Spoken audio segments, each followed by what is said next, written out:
Fahad Abdus Salam.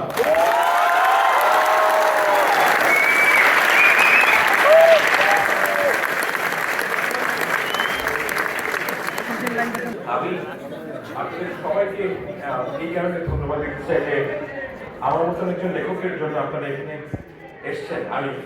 I truly mean I feel deep gratitude. অসংখ্য ধন্যবাদ।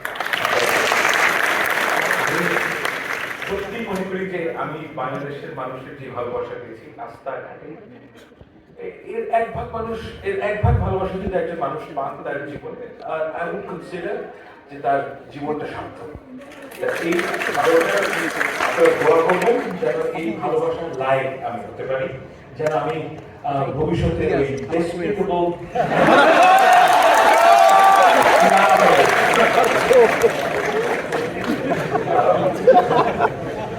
এখানে একটা কথা বলার প্রয়োজন যে আমি অনেক জায়গায় খেয়াল করেছি যে আমার প্রসঙ্গে, আমাদের সবার প্রসঙ্গে কথা বলতে গেলে একটি অতিরঞ্জন হয়।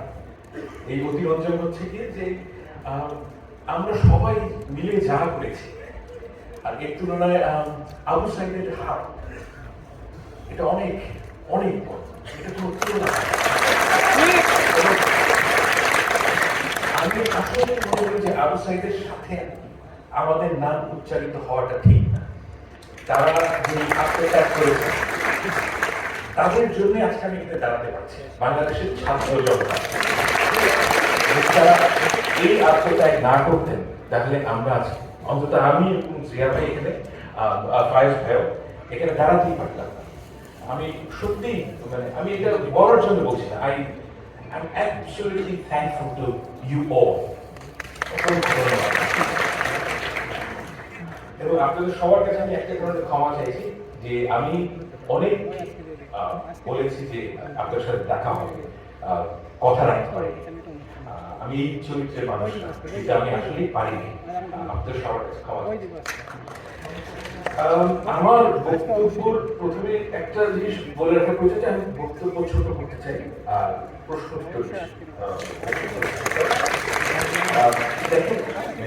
আমি একজন ফুল টাইম হাজব্যান্ড। যারা আপনারা অভিজ্ঞ হাজব্যান্ড তারা জানেন যে আমরা কিন্তু কথা বলতে স্বচ্ছন্দ না, কিন্তু প্রশ্ন উত্তরে আমি আমার অভিজ্ঞতা আমি প্রথমে একটা দার্শনিক প্রশ্নের কথা বলবো যে আমি কে। এটা আমার সবার জীবনে খুব গুরুত্বপূর্ণ প্রশ্ন, আমি কে। এখন আমার ক্ষেত্রে এই প্রশ্নের উত্তর হচ্ছে যে অনেকভাবে এই প্রশ্নের উত্তর দেওয়া যায়। যেমন ধরেন আমি একজন পিতা, আমি বাংলাদেশের, আমি হিন্দুস্তানি মুসলমান, আমি বাঙালি এবং আমি অস্ট্রেলিয়ান। এই প্রত্যেকটা প্রশ্নের প্রত্যেকটা যে উপাদান আমার পরিচয়, প্রত্যেকটি কিন্তু গুরুত্বপূর্ণ। আমি কোনটাকে কখনোই অস্বীকার করি না। কিন্তু একটা ব্যাপার আপনাদেরকে বুঝতে হবে যে আমরা যখন ইন্টারাক্ট করি সমাজের মধ্যে, আমাদের একটা অজুহাতের প্রয়োজন হয় যে আমি আপনার সাথে সংযুক্ত হতে চাই, আমি আপনাদের সবার সাথে সংযুক্ত হতে চাই, সেজন্য একটা সম্প্রীতি তৈরি করতে চাই এবং সেজন্য আমাদের কিছু অজুহাতের প্রয়োজন হয়। এই অজুহাতের যে প্রয়োজন এটা কিন্তু সব সময় সরকারে ছিল এবং এই প্রয়োজন থেকেই আমরা আমাদের যে পরিচয়, সেই পরিচয় থেকে আরো বড় স্ফেয়ারে চলে আসি।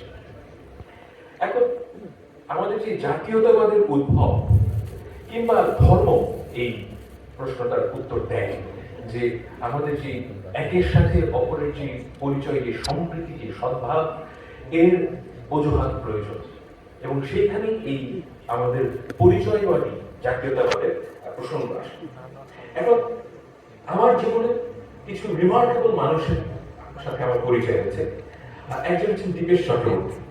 তো আমি ওনাকে চাচা ডাকি এবং উনি আমাকে সন্তানের মতন স্নেহ করেন এবং উনি একসময় ক্যানবেরা ছিলেন, আমি ক্যানবেরায় থাকি এবং উনি প্রতি বছর আসেন এবং ওনার সাথে কথা বললে বিভিন্ন ব্যাপারে ঘন্টার পর ঘন্টা আড্ডা। তো ওনার সাথে উনি কিন্তু চমৎকার মানুষ এবং বাংলাদেশের মানুষের প্রতি তার যে আচ্ছা আপনারা দীপেশ চক্রবর্তীকে চেনেন তো?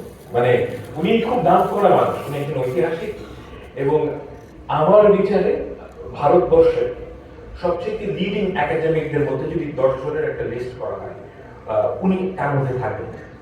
উনি এতটাই বিখ্যাত, কিন্তু ওনার সাথে কথা বলে আপনার মনে হবে যে একদম মাটির মানুষ।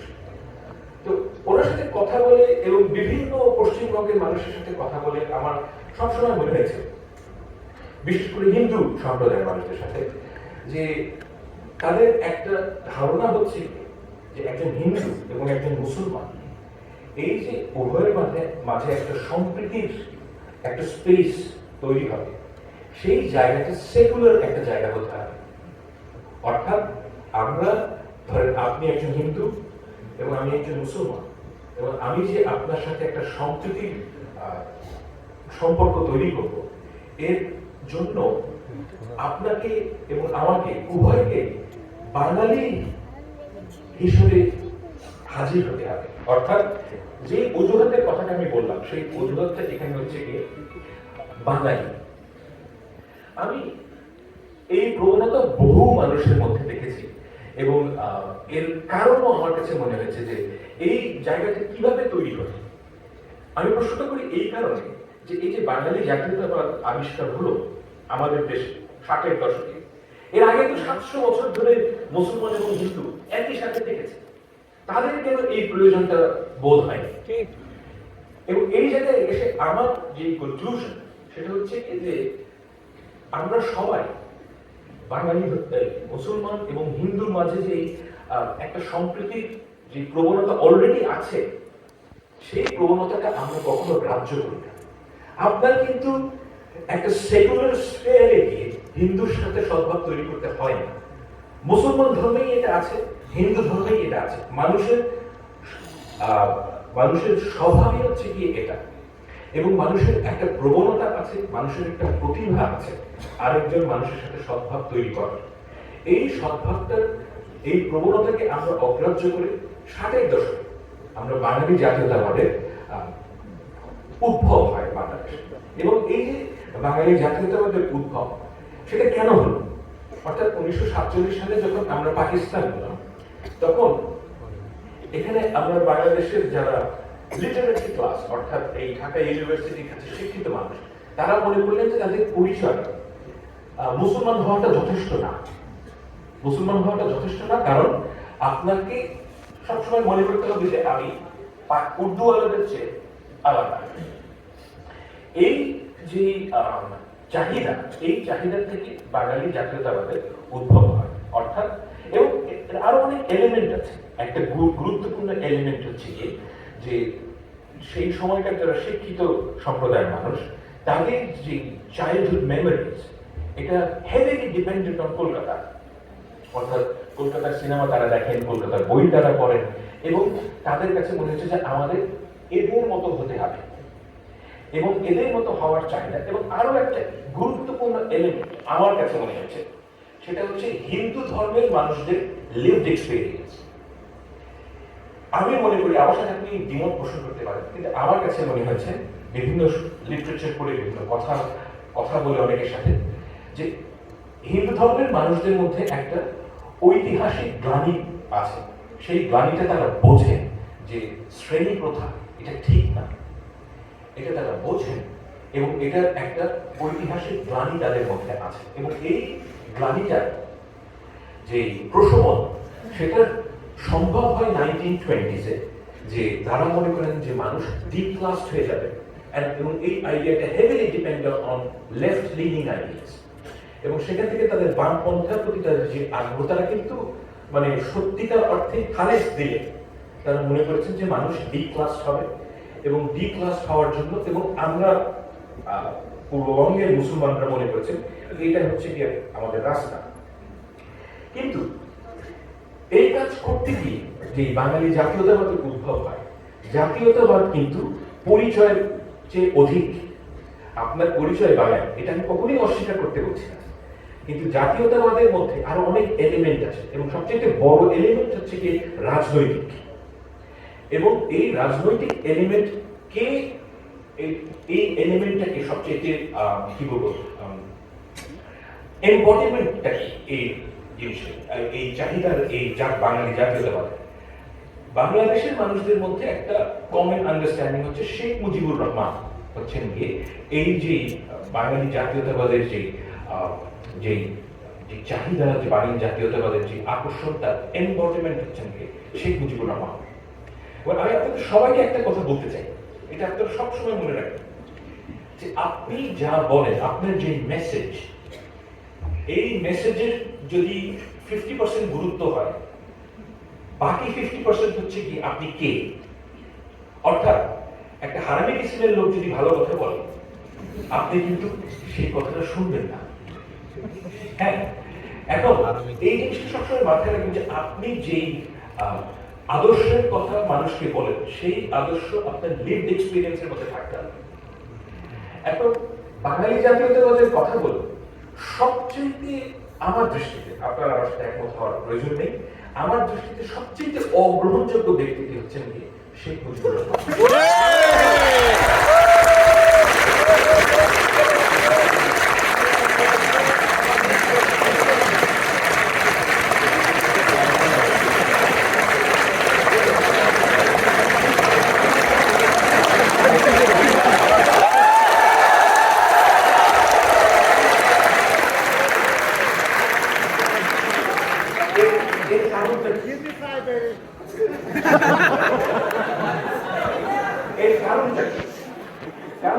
আমি সত্যিকার অর্থে আর কোন নেতার কথা জানি না পৃথিবীতে, যিনি অ্যাকচুয়ালি কোন ধরেন জাতীয়তাবাদী নেতার কথা জানি না পৃথিবীতে, যিনি অ্যাকচুয়ালি কোন সংগ্রামে উপস্থিত ছিলেন না, শুধুমাত্র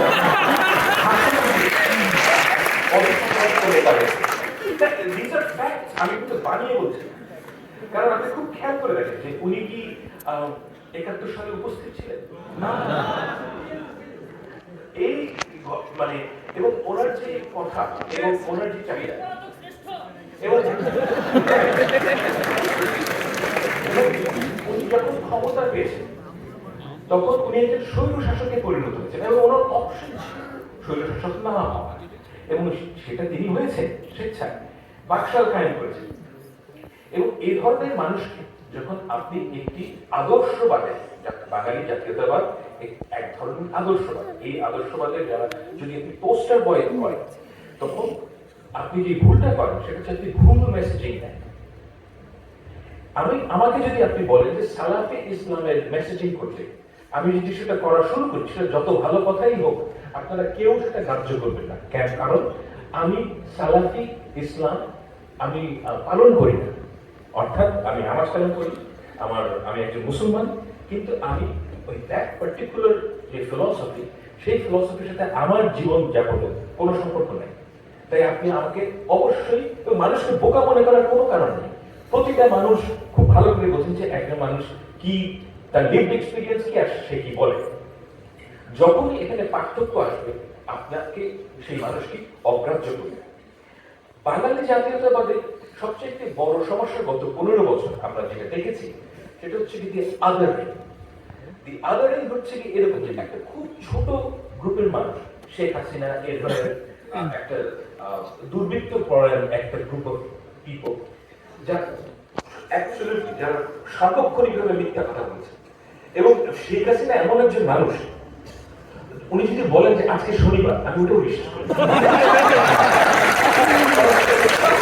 আমি আসলে মনে করি না যে উনি ওনার অন্তত পক্ষে শেষ 15 বছরের জীবন, মানে অর্থাৎ লাস্ট 15 ইয়ার্স, উনি কোন একটা দিন একটাও মিথ্যা কথা বলেন কোনদিন আমার মনে হয় যায়নি। Absolutely pathological liar.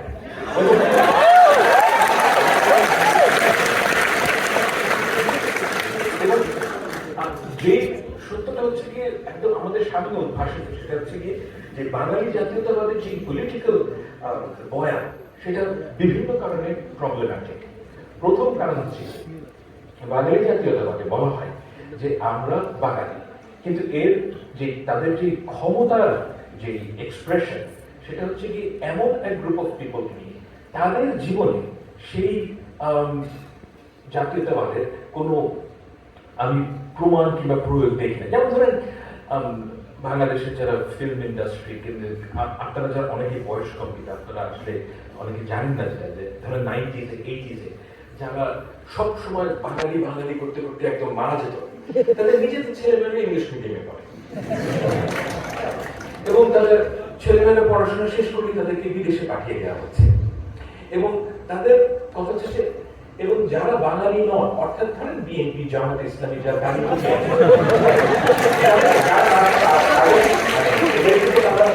স্বয়ং বাঙালি মনে করেন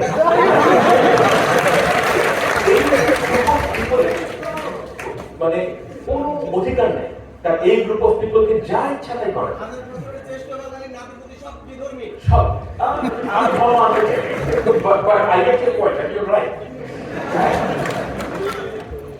এখন এই যে আদারের কারণে কি হয়েছে যে সমাজে অ্যাকচুয়ালি যে বাঙালি জাতীয়তাবাদ যা করতে চেয়েছে অর্থাৎ সমাজের মানুষকে একাত্ম করা সেটা করতে ব্যর্থ হয়েছে এবং বাঙালি জাতীয়তাবাদ ফেল করেছে।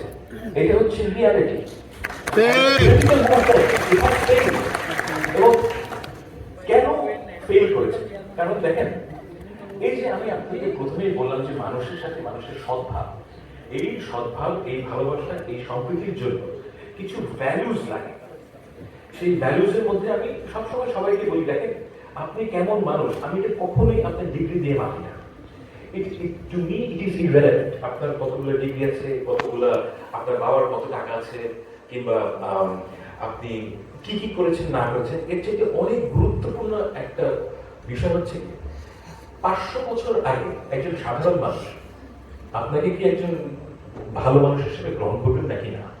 তিনি যদি করেন সে কিন্তু দেখবে না যে আপনি ভালো কম্পিউটার প্রোগ্রামার কিনা, তিনি দেখবেন না যে আপনি ভালো একজন ইঞ্জিনিয়ার কিনা, তিনি দেখবেন খুব সামান্য কিছু বিষয় যে আপনি সত্য কথা বলেন কিনা, আপনি একজন স্নেহময় পিতা কিনা, আপনি ডিপেন্ডেবল কিনা। এই যে ভ্যালুস গুলো মানুষের মধ্যে, এই ভ্যালুস গুলো টাইমলেস, সব কালে সব জায়গায় ছিল এবং এই ভ্যালুস গুলো বাঙালি জাতীয়তাবাদ ধারণ করতে পারে না, ধারণ করতে পারে না দেখে এই অ্যাজ এ পলিটিক্যাল মুভমেন্ট এটা ফেল করেছে। আপনি দেখেন যে বাঙালি জাতীয়তাবাদের যারা ক্ষমতার কেন্দ্রে ছিলেন তারা কারা ছিলেন? এই যে সালমান এফ রহমান কি দম্ভ ছিল লোক, বাবারে বাবা ধরাকে সরাকেন করতেন। এই আমি মানে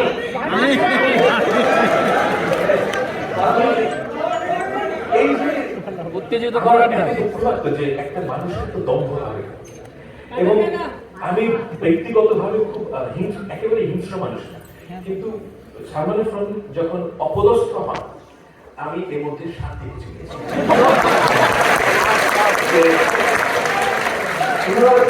ওনারা এমন একটা সিস্টেমকে রিপ্রেজেন্ট করেছেন গত 15 বছর যেটা প্রবলভাবে আগ্রাসী, প্রবলভাবে দুর্নীতিপরায়ণ এবং সাধারণ মানুষের যে অত্যাচার হয়েছে। আমি দেখেন আমি রাজনৈতিক পরিবারের একজন মানুষ, আমি অনেক খবর পাই যে কি কার কি হয়েছে না হয়েছে, আমি অনেকের সাথে কথা বলি। গত 15 বছর আর বিশেষ করে গত 10 বছর যারা দাড়ি টুপি পরা মুসলমান এবং যারা বিএনপি এবং জামাতের রাজনীতি করেছে তাদের যে কি দুর্বিষহ জীবন গিয়েছে এটা ব্যাখ্যা করার মতো না, অকল্পনীয়। অনেক আমি এমন একজনকে চিনি যার 8 বছরের সংসার শেষ হয়ে গেছে, তার ওয়াইফ তাকে ডিভোর্স করেছেন কারণ যে তার সাথে সংসার করা সম্ভব না, কারণ সে তার দেশের বাড়িতে যেতে পারেন না। তিনি ঢাকায় উবার চালান এবং এই ঘটনা ঘটেছিল 10 বছর জুড়ে। একজন মানুষ যার সংসার হারাতে হয়েছে, কত লোককে যে জেলে যেতে হয়েছে, কত মানে অকল্পনীয়। আমার আরোগ্য সাহেব উনি জেল থেকে বেরিয়ে কাঁদছিলেন, আমার ফোনে কথা হচ্ছে, উনি কেঁদে ফেলেছে কারণ জেলে গেলে উনি দেখতে পান যে বিএনপির অন্য নেতাদের মানে অন্য কর্মীদের কি অবস্থা। এক একজনের কাহিনী আপনি শুনলে চোখে পানি ধরে রাখতে পারবেন। এবং এই যে অত্যাচার, এই অত্যাচার হয়েছে কি কারণে? কারণ একটা ক্লাস সৃষ্টি হয়েছে বাংলাদেশে যারা নিজেদেরকে বাঙালি আওয়ামী আওয়ামী মনে করত এবং এই মনে করা থেকে তাদের কিন্তু অপরকে অত্যাচার করার যে জাস্টিফিকেশন তৈরি হয়েছে, এবং সেটাই হচ্ছে সবচেয়ে ভয়ঙ্কর জিনিস, যে এই জাস্টিফিকেশনের কারণে আমরা এই নিজের দেশের মানুষদের মধ্যে একটা আলাদা গ্রুপ অফ ক্লাস, একটা প্লেটস তৈরি হয়েছে, সো টু স্পিক। আমি এই কারণে যে individual aspiration of human being, আপনি কি চান জীবনে? আপনি কিন্তু মন্ত্রী হতে চান, আপনি চান যে একটা সুস্থ জীবন যাপন করবো, আমি হালাল রোজগার করবো, স্বাভাবিক জীবন চান। এই যে একটা মানুষের স্বাভাবিক জীবন চাওয়ার যে অ্যাসপিরেশন, এই অ্যাসপিরেশনের ক্ষেত্রে বাঙালি জাতীয়তাবাদ কি এটাকে ধারণ করেছে, না এই অ্যাসপিরেশনকে প্রতিহত করেছে? আমার দৃষ্টিতে এটা প্রতিহত করেছে। কারণ যে বাঙালি জাতীয়তাবাদের যে ইনহেরেন্টলি এই সক্ষমতা নাই, কারণ এটা হচ্ছে একটা এক্সক্লুশনারি গ্রুপ। এক্সক্লুশনারি গ্রুপ এই সেন্সে যে আপনাকে একটা আমাদের মুক্তিযুদ্ধের একটা ন্যারেটিভ স্বীকার করে নিতে হবে, আপনাকে মনে করতে হবে যে শেখ মুজিবুর রহমান 1000 বছরের শ্রেষ্ঠ বাঙালি। কেন এটা মনে করা হয় আমি জানি না, মানে উনি একজন স্বৈর শাসক, এবং মানে আপনাকে আমাকে বিএনপি হতে হবে। আপনি আমাকে পৃথিবীর ইতিহাসে একজন ফরেন ডিক্টেটরকে দেখান যিনি তাদের সমাজে রিহ্যাবিলিটেটেড হয়েছে, একজনও নাই। এক্স্যাক্টলি ননসেন্স, এই ননসেন্স আপনাদেরকে খাওয়ানো হয়েছে। আমি শিওর যে আপনারা আপনাদের বয়স দেখে আমি বুঝতে পারছি যে আপনারা যেই বয়সের মানুষ, সেই বয়সের ছেলে মেয়েদেরকে 15 বছর ধরে হয়তো আপনারা ওই কারিকুলামের ভিতর দিয়ে গেছেন, কিন্তু সেটা কোনোদিন কাজে দেয়। এবং আমি অলওয়েজ কনফিডেন্ট যে এটা কোনোদিনও কাজে দেবে না। কারণ হচ্ছে কি, আমি মানুষ কিভাবে চিন্তা পারি এটা বুঝি।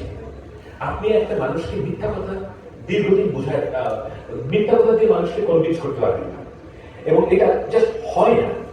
এবং এই যে মিথ্যা কথা যেটা প্রাতিষ্ঠানিকীকরণ হয়েছে, জিয়া ভাই হচ্ছে তার সবচেয়ে বড় ক্রনিকলার, যে আমাদের কাগজ কলম মানে যা ইনফরমেশন, আমাদের যে ব্যুরো অফ স্ট্যাটিস্টিক্স, সব জায়গায় মিথ্যা কথা। এবং এই মিথ্যা কথা আপনারা রিজেক্ট করেছেন দেখেই আপনারা আন্দোলন করেছেন। এবং আমার এখন প্রশ্ন হচ্ছে যে এই যে বাঙালি জাতীয়তাবাদ, এটার ভবিষ্যৎ কি?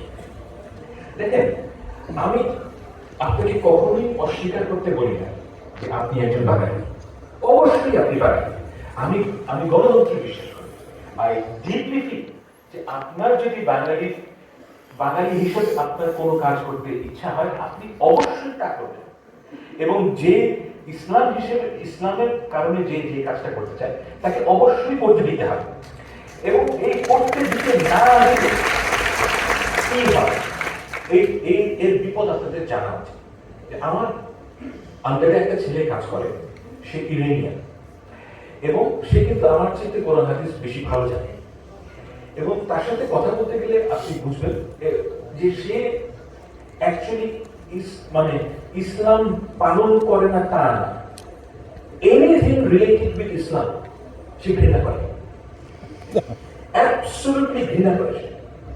এবং আপনারা যখন ইরানিয়ানদের সাথে আপনার পরিচয় হবে, আপনি দেখবেন যে অধিকাংশ শিক্ষিত ইরানি, যেই মেয়েটা মাথায় কাপড় দিচ্ছে, সেও ইসলাম সম্বন্ধে অ্যাবসলিউটলি মানে অ্যাডভার্সারি পজিশনে চলে যায় এবং তারা ঘৃণা করে।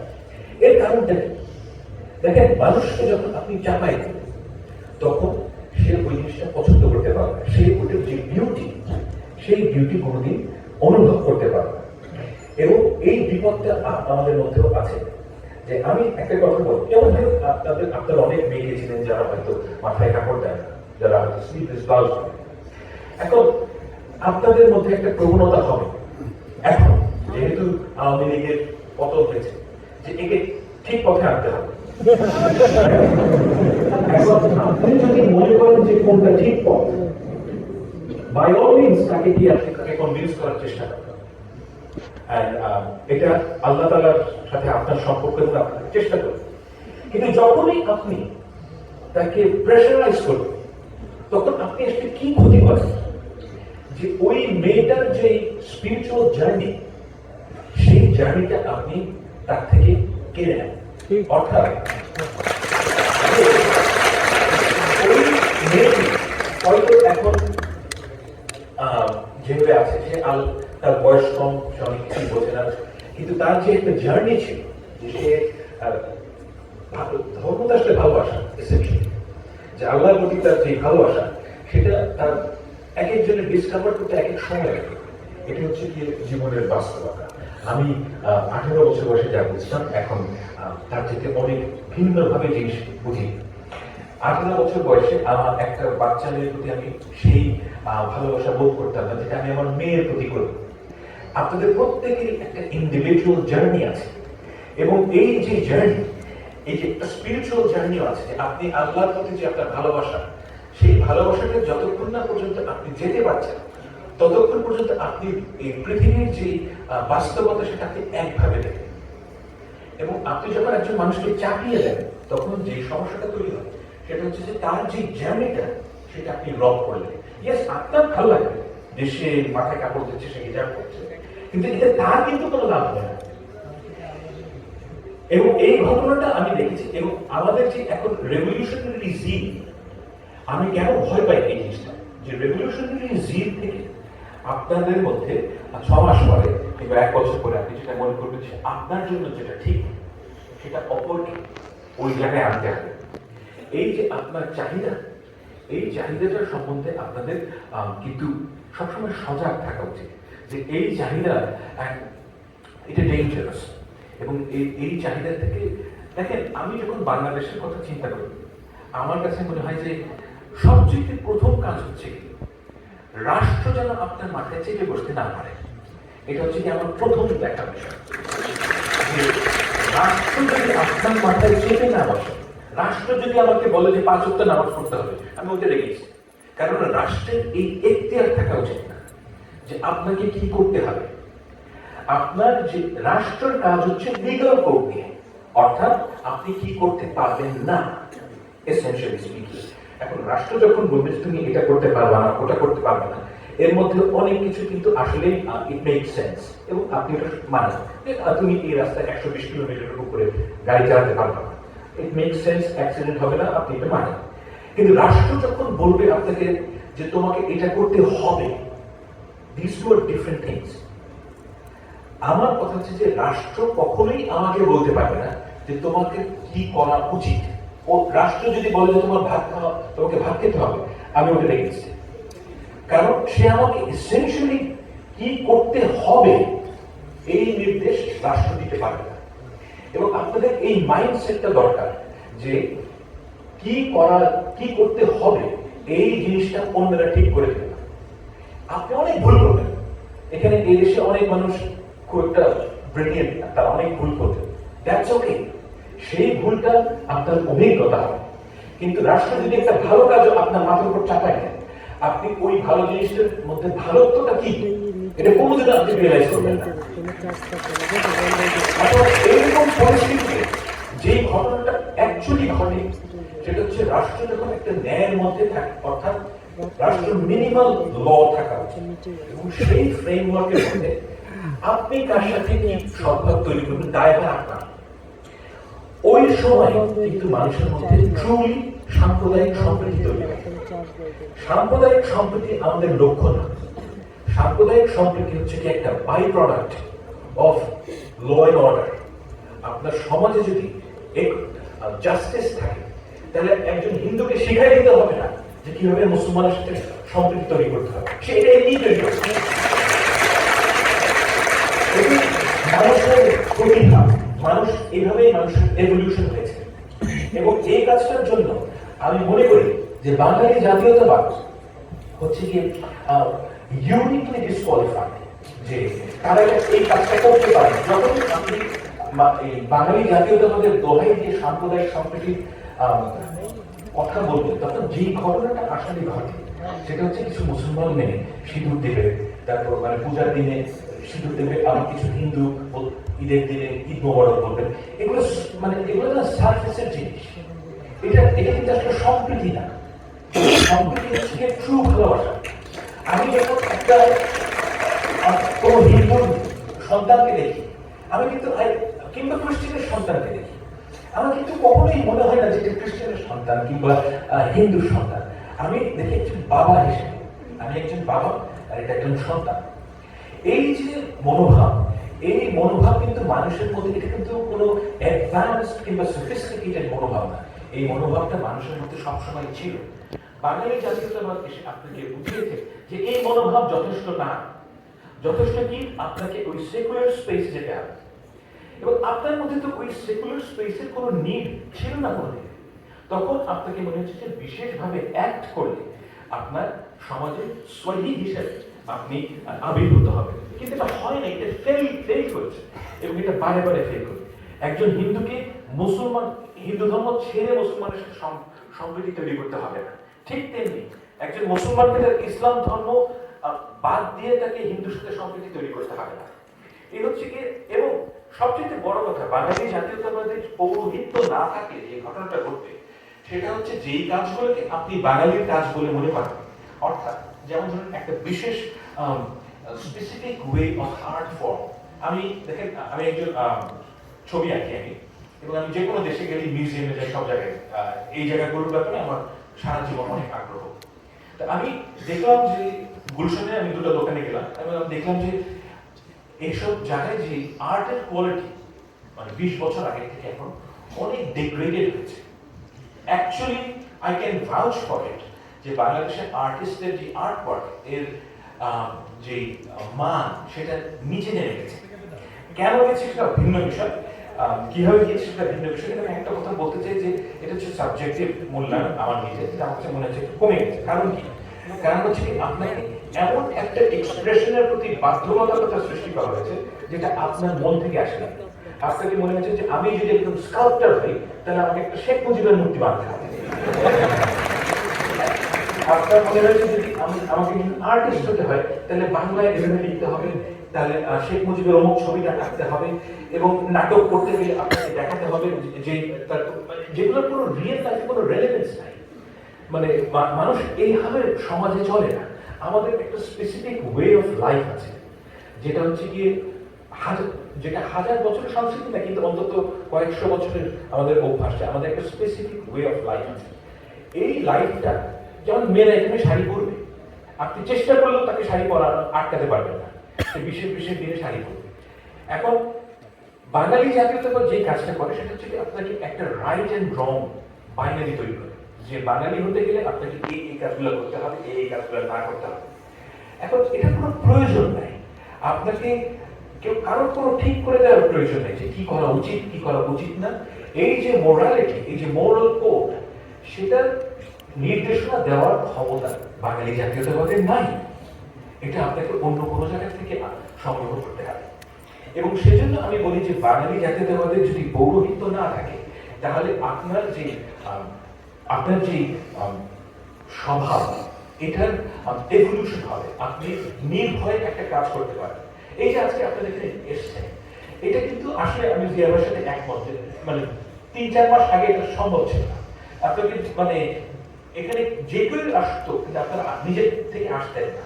এই যে মানুষের যে স্বাধীনতার যে কি বলবো, স্বাধীনতার যে একটা উদ্ভব এবং স্বাধীনতার যে প্রকাশ, এটা কিন্তু আমাদের সমাজের মধ্যে এসছে, এবং এই জিনিসটাকে আমাদের রক্ষা করতে হবে।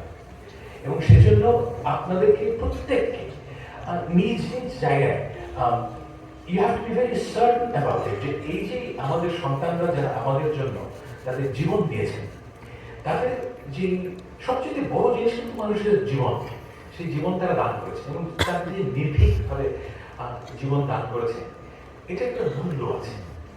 এই মূল্যটা আপনাদেরকে ঠিক করতে হবে এবং এই মূল্য আমাদেরকে রক্ষা করতে হবে। এবং এই রক্ষা করার সবচেয়ে প্রথম কাজ হচ্ছে কি, আপনি যা সত্য মনে করেন সেই সত্যের পক্ষে থাকবেন। সকল ধরনের যে ফ্যাশন এর শুরু হয় মিথ্যা থেকে, এবং এই মিথ্যা আপনাদের পরিহার করতে হবে। মিথ্যায় পার্টিসিপেট করেন না। মিথ্যায় পার্টিসিপেট না করলে আপনার সবসময় সত্যের পথে, মানে সত্যকে একসেপ্ট করলে আপনার অনেক ক্ষতি হবে, কোনো সন্দেহ নেই। কিন্তু সেই ক্ষতিটা এরকম না যে হেলিকপ্টার করে পালিয়ে যেতে হয়।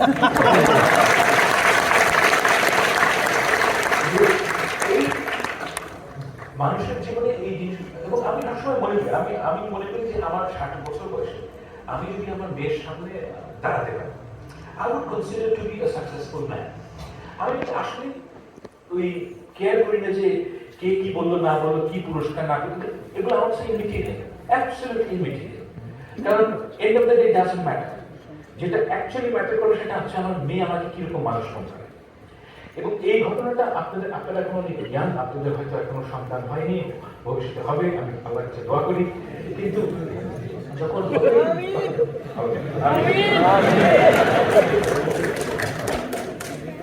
এখন এই মানে শুভকামনা থেকে আমি আপনাদেরকে সবসময় একটা কথা স্মরণ করি, যে আমি আগেও বলেছি, এখনো বলছি, যে সব ধরনের যে ডেভিয়েশন আমাদের সমাজে শুরু হয়, এই ডেভিয়েশনের প্রথম স্টেপটা, নানান ধরনের ডেভিয়েশন সমাজে হয়, কিন্তু প্রথম স্টেপটা হচ্ছে যে শিক্ষিত মানুষ যখন মিথ্যায় পার্টিসিপেট করে, এটার যে সুদূর প্রসারী যে প্রভাব কত, এটা আপনি কল্পনাও করতে পারবেন না। আমাদের শিক্ষকরা, ঢাকা বিশ্ববিদ্যালয়ের শিক্ষকরা বছরের পর বছর মিথ্যা কথা বলে, আপনাদের ঢাকা ইউনিভার্সিটি আমি একটা ঘটনা মনে করি না, আমার একজন শিক্ষিকা ছিলেন, আমি এই বিশ্ববিদ্যালয়ে পড়াশোনা করেছি, ওনার আমি একজন নাম বলছি না, তো উনি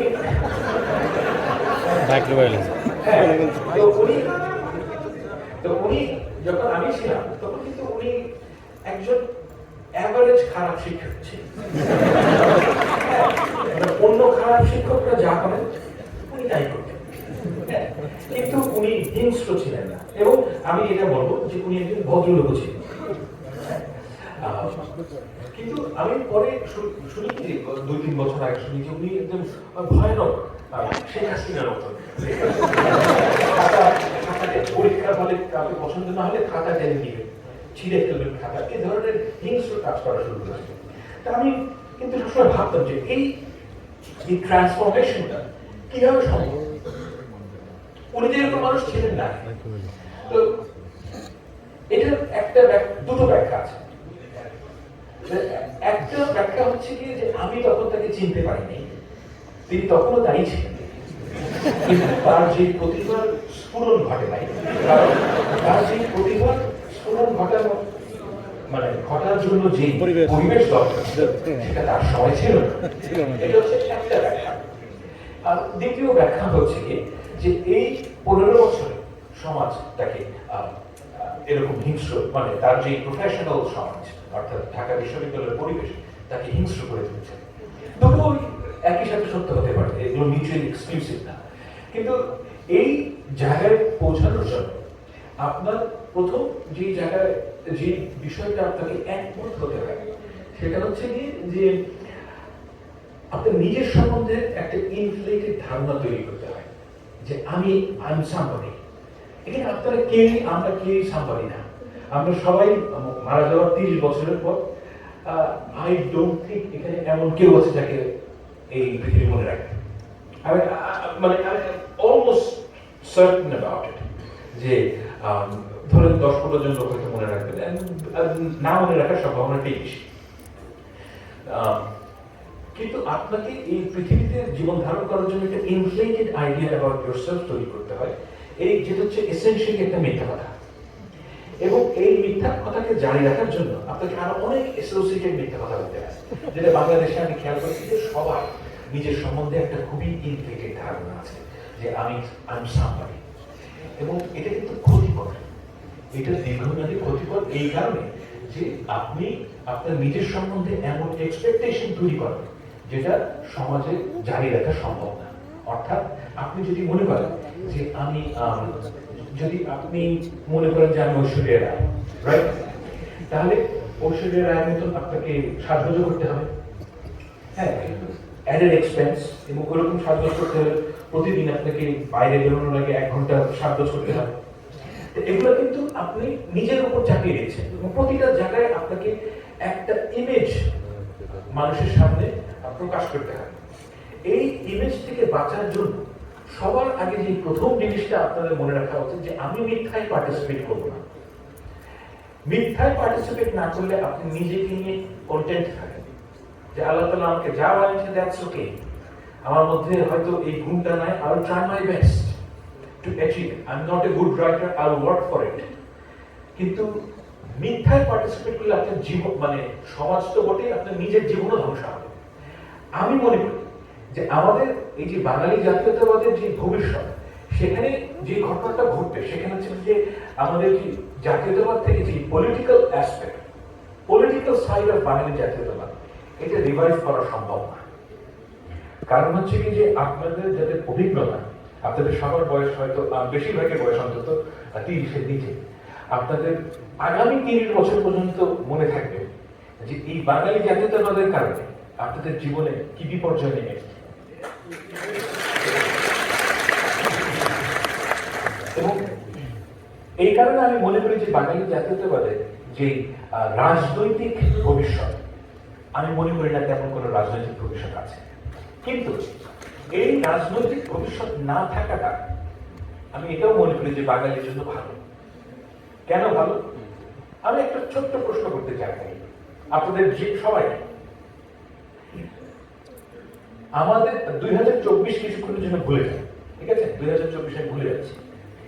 বাঙালি মানে এই ভূখণ্ডের মানুষের ইতিহাসে 1971 সাল হচ্ছে কি সবচেয়ে গুরুত্বপূর্ণ বছর। দ্বিতীয় গুরুত্বপূর্ণ বছর কোনটা?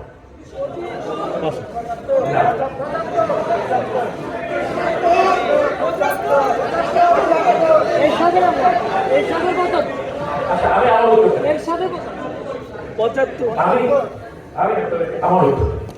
আমার উত্তর হচ্ছে 1575 সাল। এর কারণ কি?